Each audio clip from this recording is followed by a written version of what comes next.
Os 24% dos caras que aprovam esse governo incompetente aqui, talvez eles caiam nessa ladainha. Mas qualquer pessoa que tenha 2 neurônios e que esteja do domínio amplo das suas faculdades mentais, sabe que isso é uma narrativa que não para de pé. Então eu entendo quando eles falam pra bolha, mas a bolha não vai eleger o PT em 2026. Pessoal, vem comigo que esse vídeo tá imperdível. O deputado estadual do Rio Grande do Sul, professor Cláudio Branchieri, ele vai simplesmente não só desmentir os petistas na tribuna, como vai dar uma verdadeira aula. E isso mostra muito porque ele é professor, não é mesmo?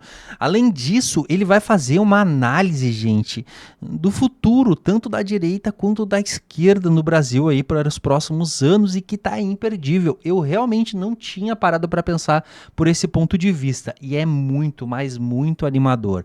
Então vem comigo nesse vídeo sem enrolação nenhuma, já deixa o like, compartilha muito ele nos principais grupos de WhatsApp, Facebook, Telegram e vem pra tela porque o Debate em Foco ele tá no ar. Não é fácil, né? Muita gente falando muita coisa meio sem nexo. Vou começar pelo deputado Vossa Excelência lá. E agora o Trump disse que o sistema eleitoral brasileiro é exemplar para o mundo, que as nossas urnas eletrônicas são confiáveis. Tu escarpado a interpretação. Eu vou dizer o que o Trump falou. Aliás, essa mentira também foi... Mentira, não. Este engano... Eu não sei como eu uso o termo aqui, porque eu também não quero ir na comissão de ética. Engano, manipulação, também foi feito no STF, dizendo que houve um elogio. A Índia e o Brasil, por exemplo, estão vinculando a identificação do leitor a um banco de dados biométrico. O que o Trump quer dizer é que lá onde você não precisa apresentar documento de identidade para votar, e portanto muitos ilegais votam, ele defende a biometria, não as urnas eletrônicas. Impressionante foi o espetáculo grotesco lá no STF. Nós tínhamos o Xandão investigador, que chegou a uma conclusão, baseado na conclusão da investigação, entregou para o Xandão promotor, que apresentou o caso para o Xandão juiz. Ele está em todas as instâncias do processo legal. Todas. Inclusive vítima. Inclusive ele usou numa fala, dizendo que Bolsonaro, dia 7 de setembro de 2021, proferiu palavras, até ele usou o termo carinhosas, entre aspas, contra ele. Mas é uma imparcialidade inacreditável. Devido processo legal petista. Nuremberg. O julgamento do STF é Nuremberg. Nuremberg foi o tribunal instituído pela humanidade para condenar os crimes nazistas. E o STF agora vai com muita força contra o fascismo e contra o bolsonarismo. Por que não dá para considerar o que aconteceu no STF com Nuremberg? Tá errado. Porque 24 pessoas foram indiciadas em Nuremberg, 3 foram absolvidas. Não é o que vai acontecer no STF. Ninguém vai sair absolvido. Não comparem um tribunal feito de juristas que não são movidos pelo ódio e pelo ressentimento com aquilo que nós estamos vendo no STF. Nós estamos falando da mesma coisa. A Constituição de 1988, ela foi a melhor Constituição já produzida na história do Brasil. Eu tenho certeza que o PT sabe que o PT votou contra a Constituição de 88, incluindo o presidente Lula no único mandato parlamentar que ele teve. Segundo a justificativa do presidente Lula, quando a Constituição fez 25 anos, era para não tornar o país ingovernável. Um lapso de lucidez na cabeça de quem não tem lucidez alguma naquilo que fala. O PT votou contra a Constituição de 88, o PT votou contra o Plano Real, o PT votou contra a Lei de Responsabilidade Fiscal, o PT votou contra todas as instituições e todos os projetos estruturantes que definiram o Brasil. O deputado Zé Nunes exalta a Constituição de 88 como se o PT tivesse ajudado a construir. Eu nem tenho uma opinião tão favorável à nossa Constituição, acho ela um livro horroroso, mal escrito, que legisla sobre tudo, dá a interpretação ampla e pior, é uma Constituição positiva. Tu só faz se eu deixo. As grandes constituições, elas não são feitas para dizer o que o cidadão pode fazer. A Constituição real, aquela legítima, é aquela que diz o que o Estado não pode fazer. A nossa Constituição está errada. A nossa Constituição é uma Constituição proibitiva. A nossa Constituição começou a condenar o Brasil a ser um país classe média a vida toda. Então eu nem sou tão fã da Constituição. O que eu não posso deixar o deputado Zé Nunes exaltar uma Constituição no qual eles votaram contra. O deputado Halley falou sobre barra de ferro. Não é pelo batom, é pela barra de ferro que atingiu a cabeça da policial militar Marcela Silva. Que bom que o senhor falou no singular, uma barra. Eu quero dizer para vocês que uma barra de ferro contra dezenas de armas de fogo não deveria ser algo perigoso. Mas, segundo eles, é a prova cabal da tentativa de golpe de Estado. Imaginem que eu resolva derrubar um avião. Aí eu pego uma espingarda, vou no pátio da minha casa, miro um avião e atiro. É meio impossível, né? Que eu derrube um avião. Concordamos?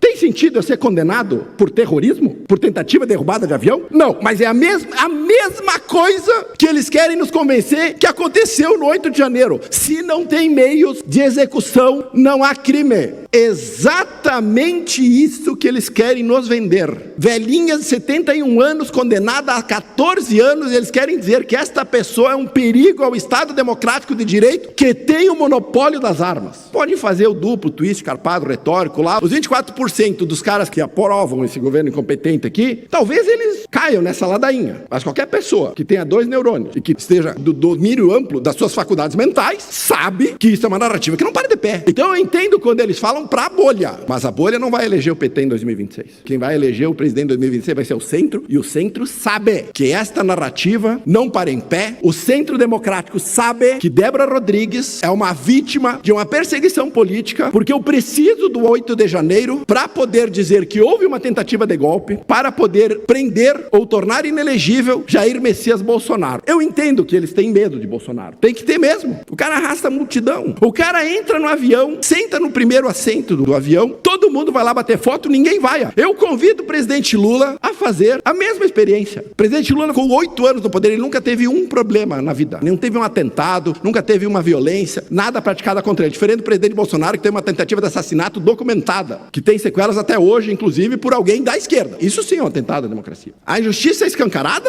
Isso nós já sabíamos. Que esse roteiro de filme classe B, mórbido, onde tem um roteiro de ficção, todos sabíamos que ia ser por unanimidade, e todos sabemos que a primeira turma, ou o plenário, sei lá quem vai julgar, vai condenar Bolsonaro. O mundo já sabe isso. O mundo já sabe que o Brasil tem um estado de exceção. O mundo já sabe que o Brasil deixou de ser uma democracia. Maduro disse que a Venezuela é uma democracia. Aliás, o PT reconheceu a Venezuela como uma democracia ao reconhecer as eleições de Maduro fraudadas, que, aliás, até onde se sabe, usam urnas eletrônicas. Eu confio nas urnas eletrônicas, deputado. Quando o senhor vai entrar num site ou num jogo, geralmente tem a chamada dupla verificação de fatores. Manda um indicador, um sinal, um código para o seu celular para o senhor poder entrar no site assim, o gov.br. Eu entro com a senha e depois um código de verificação, certo? É uma camada de segurança adicional para evitar fraudes. Por que eu não posso fazer a mesma coisa na urna? Uma segunda camada de segurança, com voto impresso, sem precisar contar todos os 100%, só 1% das urnas. Por que esta resistência? Esquece se eu confio ou não. O senhor não confia na senha que vocês põem no gov.br? Confiam. Dupla camada de segurança. Qualquer um que trabalha com TI sabe que isso é viável. Ele é aconselhável. Eles não querem. O PT não quer. O papel da STF como agente político já foi consumado. Foi consagrado. Isso está claro para nós. Está claro a partir do momento que o ministro Alexandre de Moraes foi numa aula magna dizendo que eles precisam travar o avanço da extrema-direita. Sem definir o que é extrema-direita na cabeça dele e como se ele, como juiz do STF, poderia emitir opiniões políticas. Ele não pode. O senhor sabe que ele não pode, deputado Halep, o senhor é um jurista, mas ele o faz. E se ele o faz, ele é agente político. E se ele é agente político, ele não pode julgar. Mas ele não só julga, como é exaltado nessa tribuna pela bancada esquerda. Em 2026, nós temos uma dúvida. Não sei se o presidente Lula vai concorrer ou não. Está na capa da gaita. Lúcido ele já não está. É só ter o microfone pro presidente para ver que lucidez já passou longe. É a última chance do PT permanecer no poder. Nós desenvolvemos a liderança. Nós temos o Tarcísio aqui. Nunca abandonarei Bolsonaro. Eu só tenho 3 opções: Jair Messias e Bolsonaro. Mas se não dá para ser ele, então que seja Tarcísio. E se não for Tarcísio, vai ser Nicolas, vai ser Ratinho. A direita não falta líderes. Faltam líderes para a esquerda. E depois, como a esquerda não criou mais lideranças, uma vez que eles precisam recorrer a Gleisi Hoffmann, a Lindenberg, sei lá quem mais eles recorrem. Esse tipo de gente. Nós, a direita, vamos criar uma dinastia em sequência no poder deste país. E nós vamos desfazer todas essas injustiças e vamos botar o Brasil na rota do desenvolvimento. Que eles tiraram. Eu acabei de escrever um livro chamado Mínimo sobre Liberalismo. Eu vou dizer que a inspiração do livro foi o deputado Zé Nunes, que chamava os liberais de neoliberais radicais, ou neoliberais fundamentalistas. Eu disse, eu vou escrever um livro, vou lhe dar de presente. Escrevi o livro. O próximo livro que eu vou escrever vai chamar O Flagelo do Brasil, que é uma homenagem a Lula. E vou explicar no livro como a política econômica que eles defendem aqui nessa tribuna nos condenou a um estado estacionário em termos de renda, que não permite que a população brasileira prospere. Mas o PT vai sair do governo. O PT vai sair do poder. E nós mudaremos os rumos desse país. Então tá aí, né, pessoal? Deputado estadual Cláudio Branchieri. É Branchieri, acho que é assim que se fala, não é mesmo? Muito bem, olha, vou contar um negócio para vocês, tá? Ele deu basicamente uma aula aqui explicando, né, o ponto de vista dele do que se trata aí. Então, esse famoso golpe do 8 de janeiro aí que tem a esquerda utilizada de narrativas absurdas. Bom, vocês viram, né? Até a fala do Donald Trump aí sobre a biometria acabaram utilizando aí Inclusive no julgamento foi utilizado aí, né, pelo ministro, como se fosse um elogio às urnas, para vocês verem onde está o negócio. Bom, eu quero saber a opinião de vocês, gente. Muito bom aqui o deputado, muito lúcido. Eu vou trazer mais vídeos dele aqui para vocês. Se vocês gostarem, comentem aqui embaixo. Não se esqueçam de curtir e compartilhar muito. Inclusive, ele deu uma visão de futuro aí. O que vocês acham aí? Achei bem interessante a análise dele em relação a lideranças petistas e da direita, né? Achei muito, mas muito interessante mesmo. Eu vou ficando por aqui, mas logo mais já tem vídeo novo aqui no canal Debate em Foco.